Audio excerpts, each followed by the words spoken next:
మన inner peace YouTube ఛానల్లో ఒక యోగి ఆత్మకథ సెషన్స్లో శ్రీ పరమహంస యోగానంద గారి దివ్య చైతన్యంతో మమేకమవుతూ శ్రీ పరమహంస యోగానంద గారి దివ్య ఆశీస్సులతో మనం ఈరోజు ఎపిసోడ్ని స్టార్ట్ చేసేద్దాం. లాహిరి మహాశైల యొక్క పావన జీవనం గురించి మనం లాస్ట్ 2 ఎపిసోడ్స్ నుంచి డిస్కస్ చేస్తున్నాం. ఏ మాట చివరిదో, ఏ చూపు చివరిదో, ఏ శ్వాస చివరిదో మనకి తెలియదు. సో భగవంతుడితో ఈ క్షణమే మనం పరిచయం చేసుకోవాలి.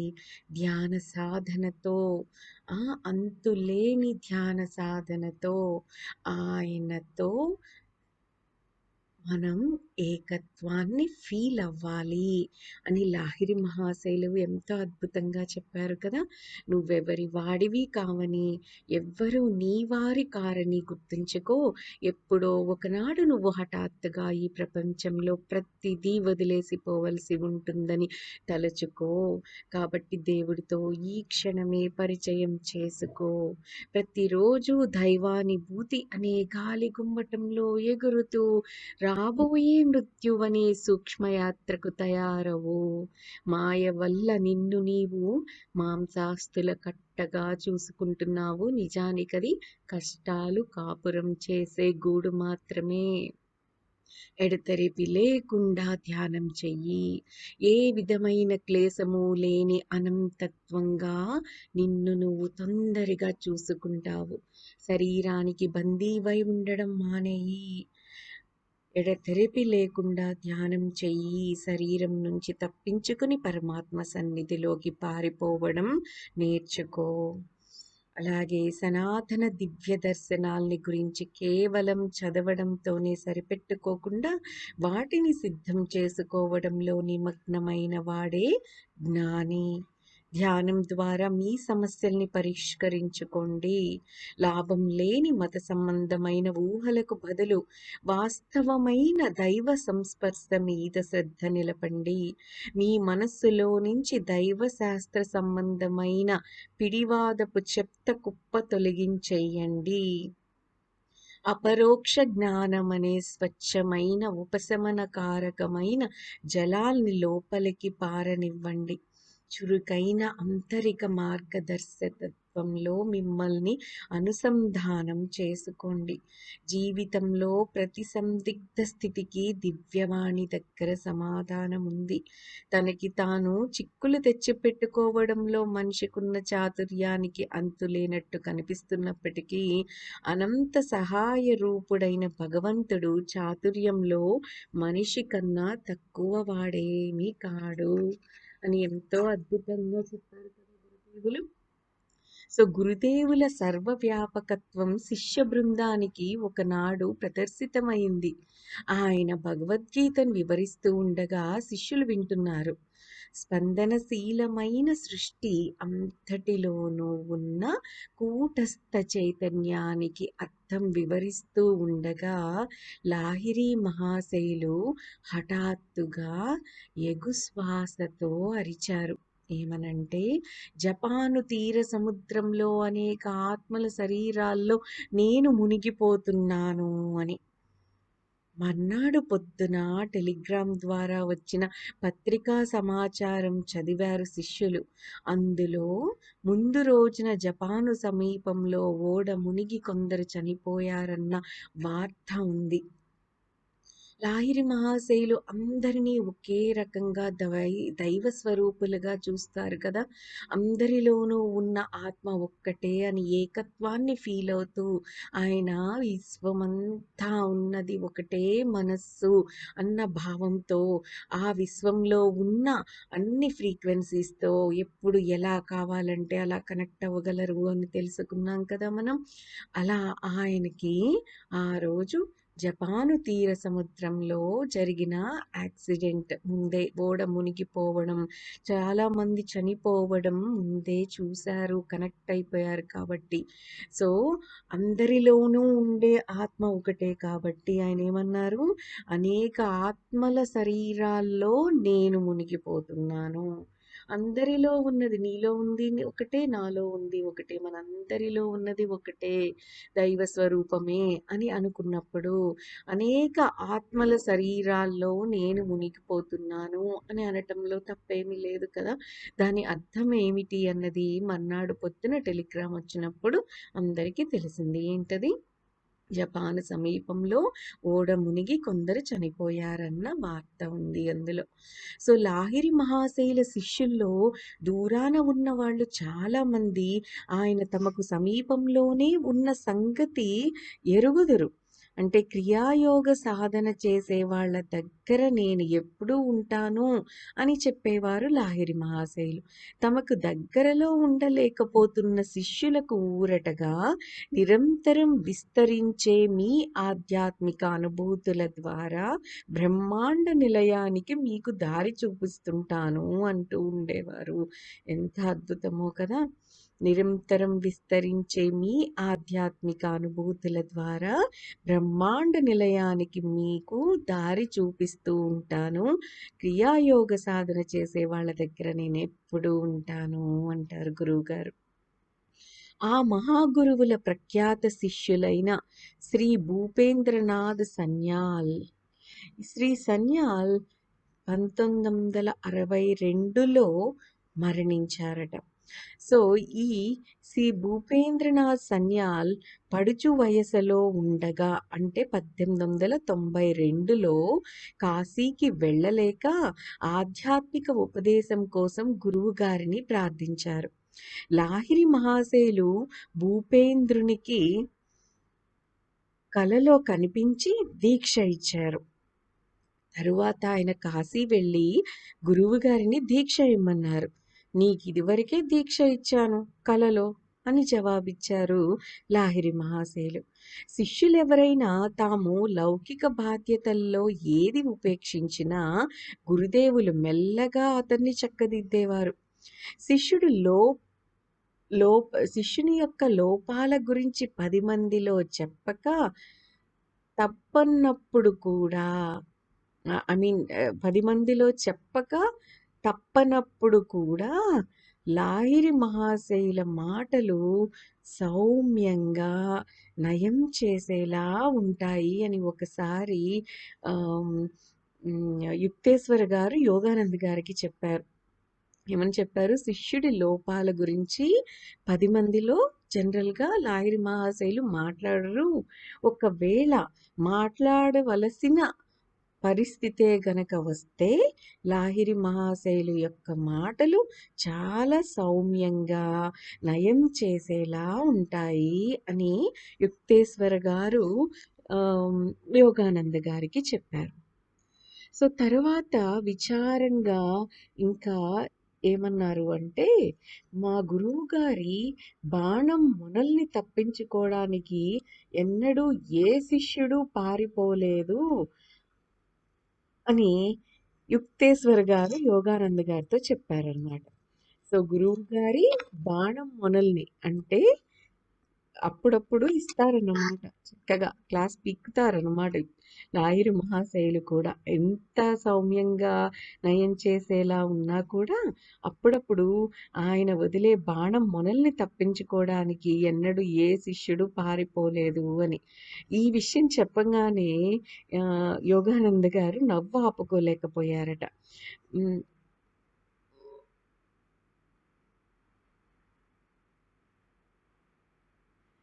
ఆ నవ్వు ఆపుకోలేకపోయేటప్పటికీ యుక్తేశ్వర్ గారు ఎందుకు నవ్వుతున్నావు అన్నట్టు చూశారు.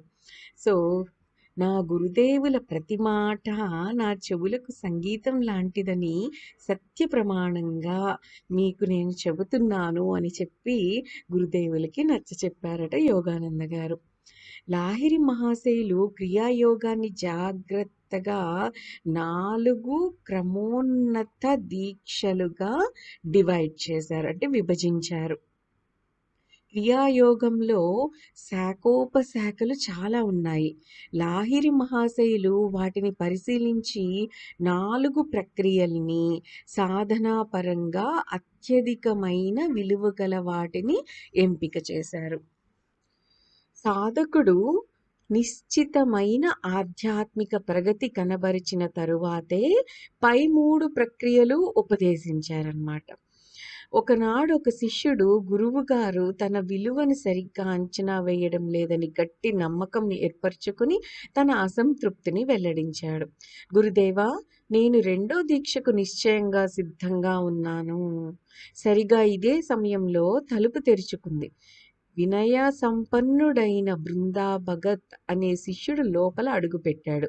అతను కాశీలో ఒక పోస్ట్ మ్యాన్. బృందా, ఇలా నా పక్కన కూర్చో. మహాగురువులు అతనికేసి ఆప్యాయంగా చిరునవ్వు చిందిస్తూ అలా అన్నారు. ఒక మాట చెప్పు, రెండో క్రియకు సిద్ధంగా ఉన్నావా అని అతన్ని అడిగారు. ఆ చిన్న పోస్ట్ మ్యాన్ గురుదేవుల్ని వేడుకుంటున్నట్టుగా చేతులు జోడించాడు. గురుదేవా, ఇంకే ఉపదేశాలు నాకు వద్దండి. ఇంతకన్నా పై ఉపదేశాల్ని ఎలా వంట పట్టించుకోగలను? ఈరోజు మీ దీవెనలు కోరడం కోసం వచ్చాను. ఏమంటే, మొదటి క్రియే నన్ను దైవపరమైన మత్తులో నింపేసి నేను ఉత్తరాలు బట్వాడా చెయ్యలేకుండా చేసిందండి అన్నాడు భయంగా. అప్పుడే బృంద ఆత్మసాగరంలో ఈదులాడుతున్నాడు. అప్పుడే బృంద ఆత్మసాగరంలో ఈదులాడుతున్నాడు అన్నారు లాహిరి మహాశయులన్న ఈ మాటలకు ఆ రెండో శిష్యుడు తల వంచుకున్నాడు. గురుదేవా, పని చెయ్యడం చేతకాక పనిముట్లకు వంకలు పెట్టే నాసిరకం పనివాణ్ణి నేను అని అన్నాడతను. అంటే అతనికింకా అలా ఆత్మసాగరంలో ఈదులాడటం అన్నదే తెలియలేదు. ఆ అనుభూతే కలగలేదు. ఆ అనుభూతి కలగకుండానే నేను రెండో దీక్షకు నిశ్చయంగా సిద్ధంగా ఉన్నాను అంటూ వచ్చాడు గురువుగారి దగ్గరికి. సో, గురువుగారు ఎంత అద్భుతంగా అతనితోనే అతను సిద్ధంగా లేడు అని చెప్పించారో చూశారు కదా! వినయశీలుడైన ఆ పోస్ట్ మ్యాన్ చదువుకున్నవాడు కాడు. కానీ తరువాత అతను క్రియాయోగం ద్వారా తన అంతర్దృష్టిని ఎంతవరకు అభివృద్ధి చేసుకున్నాడంటే, ధర్మశాస్త్ర విషయాలకు సంబంధించిన సమస్యలకు అతను చేసే వ్యాఖ్యానం కోసం అప్పుడప్పుడు పండితులు కూడా వస్తూ ఉండేవారట.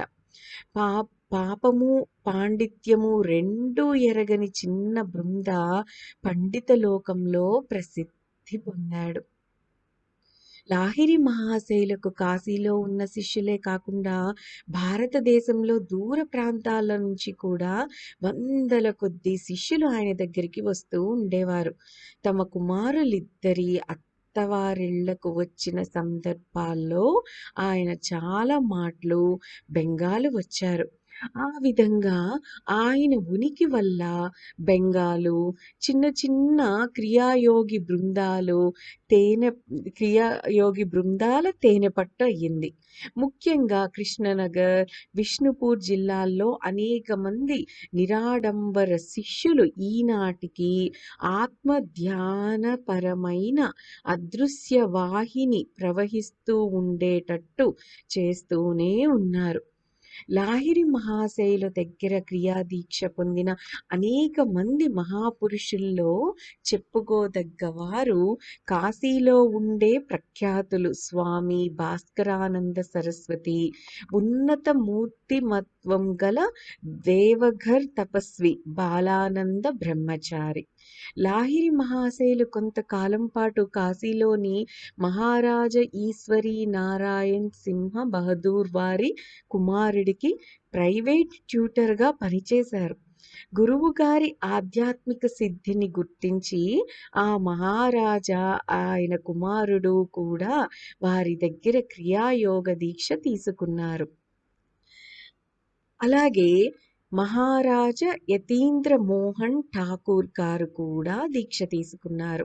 లాహిరి మహాశయుల శిష్యుల్లో పలుకబడి గల లౌకిక పదవుల్లో ఉన్న కొందరికి ప్రచారం ద్వారా క్రియాయోగి మండలిని విస్తృతం చెయ్యాలన్న కోరిక ఉంటుండేది. గురువుగారు దానికి అనుమతి ఇవ్వలేదు.